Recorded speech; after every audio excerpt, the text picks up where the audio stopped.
Seguir ao próximo assunto, a próxima análise. A gente fala agora de mais um capítulo do embate entre o Congresso Nacional e o Supremo Tribunal Federal.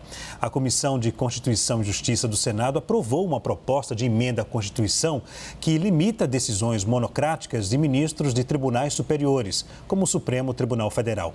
A proposta foi aprovada em 42 segundos, sem discussão do texto e por votação simbólica, ou seja, sem a contagem de votos. O texto precisa agora ser aprovado pelo plenário do Senado e depois pela Câmara dos Deputados. Vinícius Poit, a decisão limita ações do STF ou mantém um equilíbrio entre os poderes? Mantém, busca um equilíbrio maior. Não mantém porque não tem equilíbrio, né, gente? Convenhamos. O equilíbrio onde o STF invade todas as outras competências, o que a gente já discute aqui, também as outras competências são omissas, não encaminha um caso para comitê de ética quando um deputado precisa ser punido. Não bota a legislação do aborto para rodar. Não bota outros temas para rodar, o STF avança. Mas um erro não justifica o outro. Então, traz e vai de encontro ao equilíbrio que a gente precisa. Eu acredito, Leandro, que é mais um indicativo que não só o Senado Federal, mas o próprio presidente Arthur Lira também vem dando declarações em relação à legislação e às mudanças que eles têm que fazer sobre a justiça. Eu acredito que essa aprovação, tudo bem que é só uma comissão, gente, e para quem está nos assistindo, né? Tanto o Senado como a Câmara tem as comissões temáticas, Comissão de Constituição e Justiça, que passa tudo, Comissão de Assuntos Financeiros, lá que vai analisar o impacto orçamentário, e as temáticas. Aprovar numa comissão quer dizer que já vale, que já tira o poder de decisões democráticas, não, monocráticas no STF? Não quer dizer que já está ratificado, mas é um sinal. STF, nós vamos mexer. E aí eu vi até alguns outros deputados, né, dizendo, a gíria, o meme da internet ali, que o STF sentiu. Porque o ministro Gilmar Mendes, também totalmente razoável e legítimo, colocou sua oposição contra o que está acontecendo e todo mundo agora olhar para o STF dizendo que a reforma tem que fazer lá. A reforma tem que fazer na política, no legislativo, no executivo e também no judiciário. Então, legítimo isso, Leandro. E não é que vai tirar poder do STF ou vai focar nele. Vai buscar na competência dos três poderes, que é trazer um equilíbrio maior, que hoje, na minha opinião, não existe. Olha, Helena, quando eu vi a informação de que a CCJ tinha aprovado a PEC, fui tentar ali entender qual era o sentimento, né, dentro do meio jurídico a respeito desse assunto. Eu pude perceber que é o suficiente para dar discussão, para dar debate. Teve alguns juristas dos quais eu conversei, disseram, por exemplo, olha, essa PEC é inconstitucional porque ela promove aí uma interferência do poder legislativo sobre o funcionamento do judiciário, segundo a apuração da Raquel Landim. Ali, um argumento seria na linha de que haveria uma interferência ali de regimento, questões regimentais do Supremo. E esse ponto seria um pouco blindado nas prerrogativas do Congresso Nacional em tratar desse tema. Mas aí tem um outro lado de uma fonte que, na minha avaliação, pelo perfil dessa pessoa com a qual eu estava falando, nem era uma pessoa que eu imaginei que fosse ter essa posição, que em geral talvez fosse mais alinhada a essa ideia. E essa fonte disse o seguinte: olha, Clarissa, eu discordo, acho que essa PEC não tem absolutamente nada de inconstitucional. Pelo seguinte, se tem um preceito básico que deve reger o Supremo Tribunal Federal, é o princípio da colegialidade, que a prioridade deveria ser dada às decisões colegiadas, principalmente em temas polêmicos. E a gente tem visto um Supremo Tribunal Federal tomando decisões importantes com repercussões extremamente fortes, que às vezes interferem em vários setores de maneira monocrática, de maneira individual. E aí entra essa discussão. É só retaliação? É só um jogo aí de estica-corda que o Congresso está fazendo? Nesse caso, talvez não. Porque, afinal de contas, se existem já regramentos jurídicos, legislações que prevêem esse princípio da colegialidade, principalmente para ações mais relevantes, é importante que os ministros não tomem tanto para si individualmente decisões polêmicas. Eles poderiam remeter à turma, por exemplo, antes de tomar decisão. Mas aí a gente não pode esquecer de um outro assunto que a gente sempre fala aqui. é essa hiperexposição de ministros do Supremo. Como que eles acabam com decisões polêmicas ganhando uma enorme visibilidade e às vezes se apresentam aí como super-heróis de causas que eles defendem. Então, sim, acho que é uma discussão válida que precisa ser feita, talvez não no âmbito de uma guerra que a gente está vendo entre Supremo e Congresso Nacional, mas acho que é uma discussão válida. Me chamou a atenção que o senador Oriosvaldo, que apresentou esse projeto... Oriovisto, desculpa. Oriovisto. Oriovisto. Nem Orivaldo, nem Oriovisto. Oriovisto.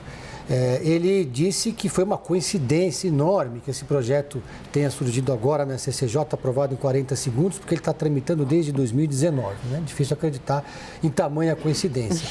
Aí eu fui ligar para o meu principal consultor de constitucionalidades, o ex-ministro Miguel Reale Júnior, que foi ministro da Justiça e é um especialista nessa área. Bom, primeiro ele me disse o seguinte: é inconstitucional, porque invade o regimento do Senado, nesse caso, né? É como se o Senado resolvesse decidir como que vai ser uma sessão do Congresso Nacional. Mas aí ele me contou uma história interessante, do Supremo. Ele me contou uma história interessante, que ele está fazendo um estudo agora sobre todas as ofensivas que o Congresso Nacional já fez contra o STF. E essas ofensivas remetem a 2013. Ele lembrou aqui o caso do deputado federal Nazareno Fonteles, que apresentou um projeto de lei também questionando as prerrogativas do Supremo e, enfim, levantando questões de plenário. Mais tarde, o deputado Edinho Silva, do PT, também apresentou um projeto nessa linha do senador que ele apresentou agora, 2 deputados do PT, né? Aí, mais tarde, deputados do PL assumiram a vanguarda desse movimento e hoje a gente vê esse movimento generalizado, mas também com os partidos mais de direita à frente desse movimento de questionar o STF e acusar o STF de invasão de prerrogativas. No resumo da ópera, segundo o ministro Miguel Reale Júnior, esse é o movimento que une o PL e o PT, a direita e a esquerda, contra o STF. Pedro, deixa-me fazer uma pergunta de improviso aqui, mas se não tiver resposta, tranquilo, a gente responde em outro momento. Vou pegar um habeas corpus e ficar em silêncio se eu não puder responder a sua resposta. Hoje está inspirada a nossa bancada. Você, por favor, pode falar alguma coisa? Bom, eu mando você responder, acabou, tá? Aí não tem habeas corpus. Consultou também sobre aquela proposta do senador Plínio Valério, do PSDB, que trata sobre o período de mandato de ministros do Supremo. Ele comentou algo sobre... Também considera constitucional. Porque é o seguinte, a Constituição brasileira, segundo me explicou o ex-ministro, ela é muito clara quando dá ao STF o título de guardião da Constituição. Portanto, a palavra final vai ser sempre do STF. Quando o ministro Barroso vai lá e disse, não, cabe ao Senado debater essa regra, essa lei sobre drogas, sobre aborto, sobre o que quer que seja, ele está sendo ali, está fazendo um gesto para o Senado. Porque é evidente que se esse processo for judicializado, ele vai para onde? No plenário. E o plenário vai dar a última palavra. Então, me parece que todos esses movimentos, todos eles que estão sendo feitos simultaneamente agora, questionando prerrogativas do Supremo Tribunal Federal, são absolutamente inócuos. Vamos ouvir o Magno Cal em relação. Magno, tensão entre Congresso e Supremo Tribunal Federal tem motivação política? Sempre tem, Leandro. As casas legislativas costumam agir com motivação política muito mais do que pela coincidência. E imagino que a Clarissa tenha ido no ponto focal dessa questão sobre decisões monocráticas, que é fazer com que os políticos, desculpem pelo ato falho, com que os ministros do Supremo Tribunal Federal deem um passinho atrás em suas decisões que não chegam ao colegiado, que muitas vezes são polêmicas, que muitas vezes ocorrem não em um momento emergencial, em um momento que o colegiado poderia se reunir para tomar essa decisão, mas que sim, transmite para um único ministro um poder gigantesco.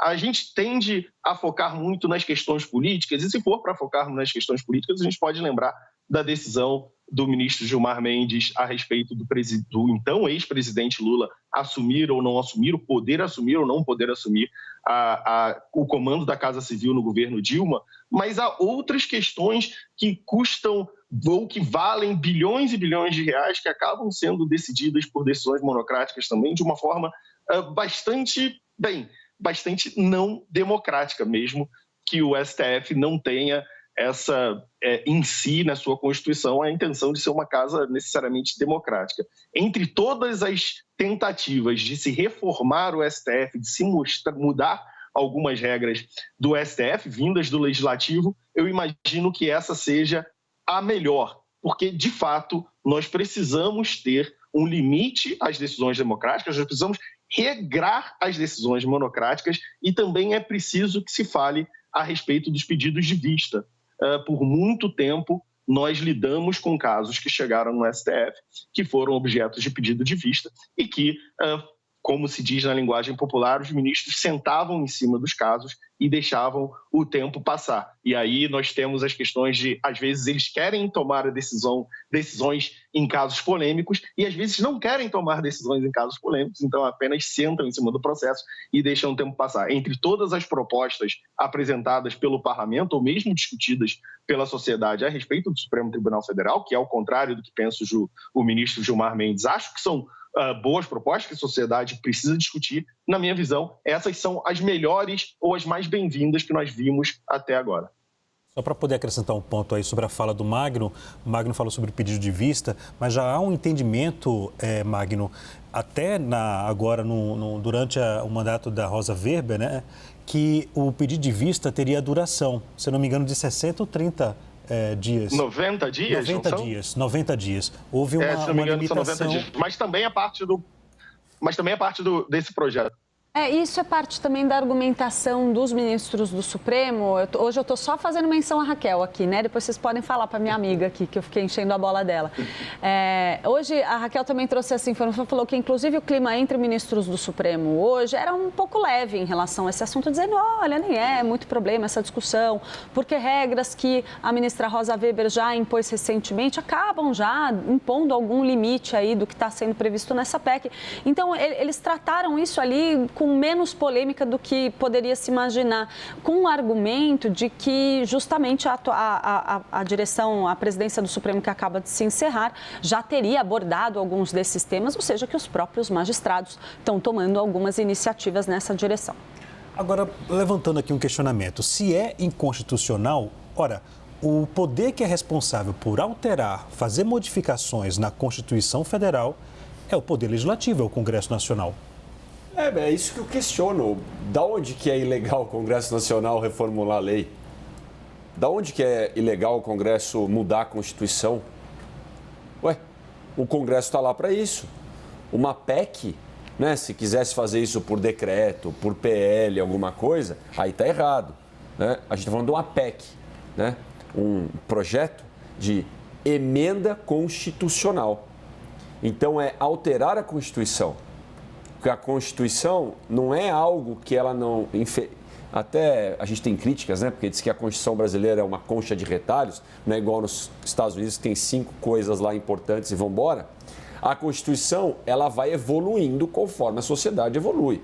O STF, né, tem que ser o guardião da Constituição e julgar conforme está na CF ali, na Constituição Federal Brasileira.